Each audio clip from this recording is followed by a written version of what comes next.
G'day guys. A while ago I was told that it was nearly impossible to buy a coil for the GPZZ 7000, and I thought that sounds strange. I've just got some coils down there. I was going to pick them up and show you some of the coils, but they can stay down there. This is more of a bit of information. And anyway, someone was saying they rang around various dealers and they just could not get a coil.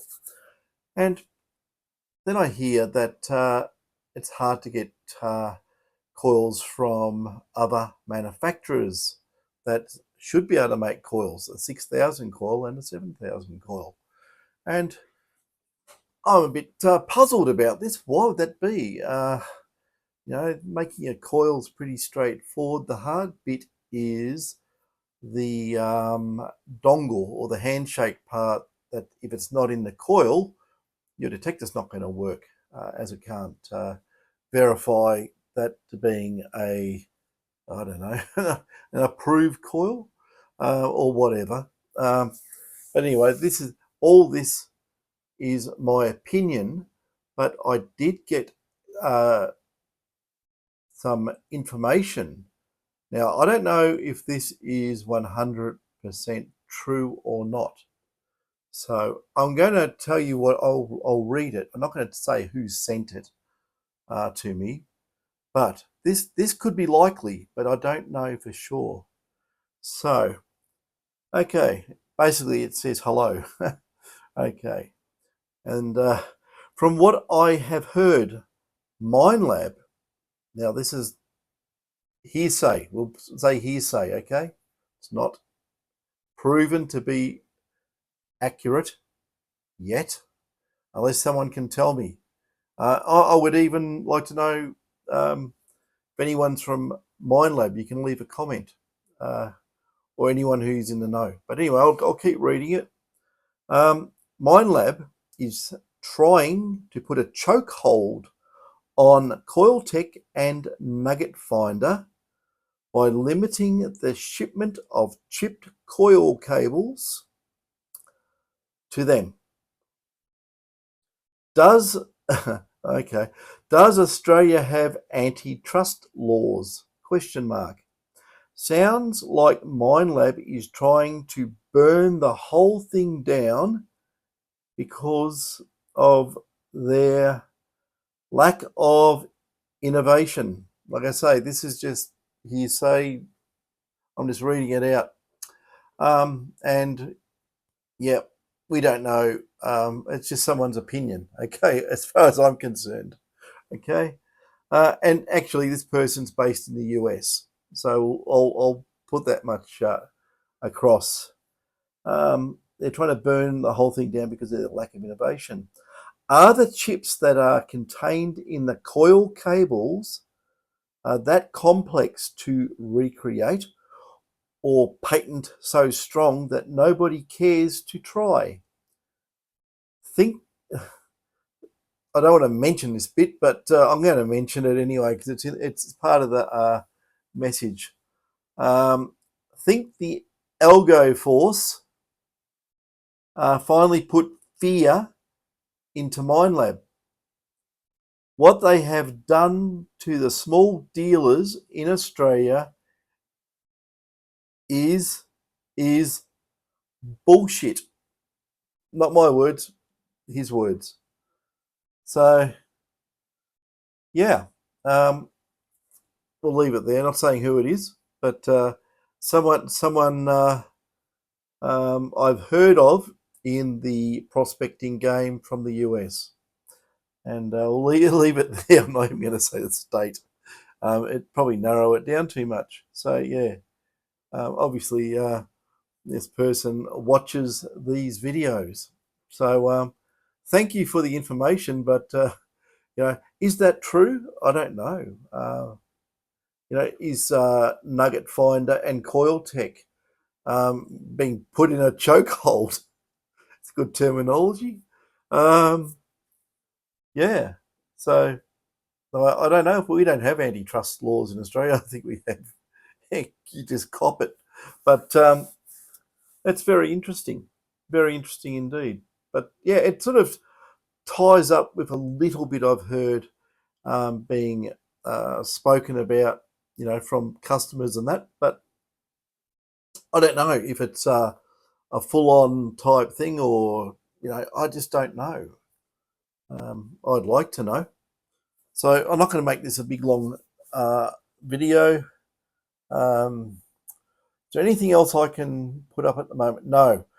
Guys, the coil video I did, the one just before this, I wanted to make a point when I had my test coil, which is out there at the moment. But if you had a look, I was comparing an 8-inch winding with a Commander. I think it was a Commander, wasn't it? 8 or a something or other. It was a Minelab coil anyway. It was an 8-inch. So I had an 8-inch winding. Now, what people have said is that the Minelab coil performed better on that video. Like, I didn't take any measurements, but you probably, if you're viewing it, you probably got a good idea of height when I'm looking down. So I got no idea. I had to have a ruler. I didn't have one. And someone said, make a pile of rocks. Yeah, I used to do that, yeah. But there's no rocks where I was, so I couldn't do it. I could have got a tree branch and done it, but it's too crazy. But all I was doing is making a point, is that what people didn't realise, I made my coil, I didn't use Litz wire, right? I used tin-plated multi-stranded hookup wire. And I mean, it was El Cheapo hookup wire, and it was PVC insulated, okay? But I did good shielding on it. I did good shielding, but it goes to show there's not much in it between Litz wire and tin-plated wire, just hookup wire. It probably wasn't even getting the right amount of current through it from the coil either, because it was a bit thinner. And it was just a bit of a funny thing to do. I thought it was interesting. So I didn't disclose that, but it is a design of mine as such. But I used the cheapest wire that I had lying around. And next one, I will do a Litz wire one, and I'll show you how well it works. But it's just a bit of fun. I've got a couple of designs I could go and use. But the thing is, what I want to do on the next one, I'm going to make a winding of 11-inch. That's what I'm going to do. I make 11-inch winding, and I'll compare that to the 11-inch Commander monocoil. So we'll have, fairly what we call a reasonably modern type of coil in the Commander coil. There's not much in coils really. It depends. You can make them quieter, but wire is wire to a degree. But I'll get into the nitty-gritties of that later on after I build up some proper coil. I'm not going to go and do the idea was, right, and you'll think I'm an absolute what for doing this, or some company might, but I was hoping that it was on par with, or may have even I don't think it would have exceeded the Litz wire coil, just by making a really nasty cheap wire coil. But it was pretty close. I thought it was not much in it, and it's a bit of a funny one. But when I do a proper right stranding of Litz wire and everything's done properly, then you have a look and see. I'm going to do it with the 11 though, because 11, everyone's got 11s kicking around. You'll be able to do your own testing. I'll see if I can. Well, basically, what I'll do, I'll pick something common test target sizes or items which everyone can get their hand on. I'll see if I can get some American coins and some Australian coins, such as quarters and dimes or nickels or whatever you call them, and we'll try it like that, because then Australian coins are, in a lot of places, and American coins are everywhere as far as I know. So you'll be able to do direct comparisons, and I'll set it up properly where I can do height measurements, and if you really want, I can bury targets. I have got targets buried there, which they built the bike ramp on, but I can standardize on the targets, which is probably a bit better. And I also have tubs and tubs and tubs of really hot soil from Denali, and we can utilize that as well. What I could do with that, see, I don't want to lose the hot soil. So how about if I did something, and if I had the hot soil and put it in something like I was going to say, like, if I put it in containers, it's too narrow.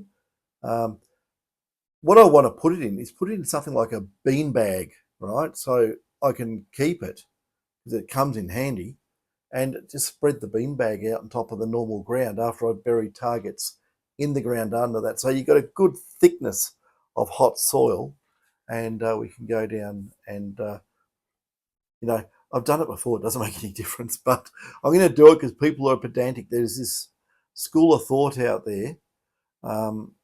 It's from VLF days where you're trying to push a high frequency sine wave through the soil, and you will get massive attenuation of a sine wave, high frequency sine wave. PIs don't particularly work the same way. It's more of a big pulse of energy, basically like a tapering off square wave, and just listen for the stuff coming back. But the decay rates are so fast, you can have an interaction with very, very, very mineralized dirt. But in all my testing, I found there's nothing in it. It's very minimal. You basically need to be, well, I have out at Stall, our near Stall, on the road to Stall, is a place called Great Western, and it's well known for making wine, Great Western. But yeah, there's a lot of wineries in that area. But around that area too, there's this massive area, and that's where I've got those ironstone pebbles. And like I say, you put a magnet on the ground sticks to the magnet, and you pull up chunks of ground like this. So that's one place where you put gold underneath that. It's really difficult to detect. It's really difficult indeed. But if you just had that, under normal dirt, you'd hear it clear as a bell. There's a lot of gold there mixed in with the ironstone, because gold happens to occur with a lot of gold does occur with ironstone or iron, in some form, and other minerals, of course, and also contact zones with granite. But there it is, really just massive ironstone. So yeah, that's the only place I know of that would have a really bad effect on any detector whatsoever, and it's been proven. We had to lower the frequency well down. This is when we were using the early SD detectors on this. I did the upgrades on the detectors for the guys who wanted to work this area, because they said they couldn't ground balance. So we had to increase the ground balance range or scaling, and we had to drop the clocking frequency of the detector way down.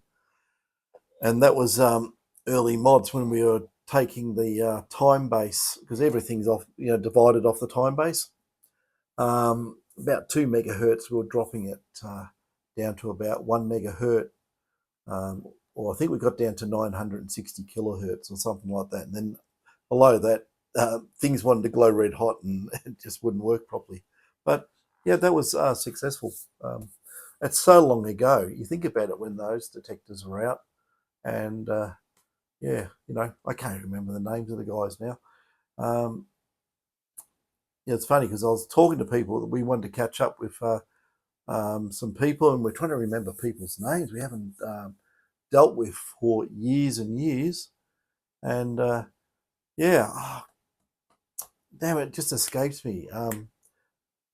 If you know who you are, you used to live at Carisbrook, and you moved to Maryborough. and he used to work Riola Hill. God, what's your name again? I can't remember it. Sorry, it's mental blank. It'll come to me, like, because I've said it to myself now, like that. It will come to me. But if anyone knows who I'm talking about, yeah, you know, if I was standing on top of Riola Hill doing a video call with you, and you said, "See that tree behind you?" You know, I pulled a, and whatever it was, a 9-ouncer from that tree. Have a look what's behind, near the tree, and you'll see remains of an old dig hole. And I walked back there, and there was the remains of an old dig hole. So, also, I just gave away a really good detecting spot there. Jesus. Yeah. So anyway, that's that. Yeah, it's very hard to detect up there because the TV translators and the mobile phone communication towers on the nearby mountain, whatever it's called there, and it's in line of sight of Riola Hill, and you're going to get blasted with EMI, and you start wanting to be smart and use double D coils, you're going to lose depth, and the gold there is fairly deep, and it's all down between big piles of basalt type rock, which is it's a very interesting area, but it's right next to Cato's paddock or whatever, where multi-100-ounce nuggets got found in the 1800s. But anyway, I wonder where those nuggets come from. It's a very interesting area. There's a lot of gold there. It's also where those guys who are on the gold show were digging up. I think they're digging around Cato's. It might be in Cato's paddock. There's a few paddocks around there anyway. Big gold was found. But yeah, all good fun. Anyway, I only wanted to do this as a short one. So if anyone does know about, oh God, I can't think. I wish I. Yeah, I wanted. Yeah. Anyway, I'm not going to say it on here, but yeah, I don't want to know the Coil story. Is it true? Is it just a lot of? Is it an old wives' tale or something? Is someone said to someone, and it's been perpetuated along, and it's it's like one of those daisy chain things that changes meaning as it goes along, person to person. It'd be interesting to know. The reason being that now that I have a 7000, I want to know if I can still get calls for it. But I have made a dongle. Yeah. David made me a dongle for the 7, so I can run any call on it what I want. There you go. So as you can see, the plug, there's all the gizzards with that, was it DS1302 chip or whatever it is in there. And yeah, just yeah, if you ever want a proper dongle made, just want to chop that thing off your coil so you can run any coil on it. Yeah, go to DetectorMods and message David. So, like I say, that is pretty bulletproof. I wish he didn't use white heat shrink on it, but anyway, I'll put some black over it. But maybe I should leave it white so I don't lose it out in the goldfield, because it stands out better. Anyway, that's this vid. It's longer than what I wanted to do. I only wanted to do like, maybe 10 to 15, but I've done 18 catches.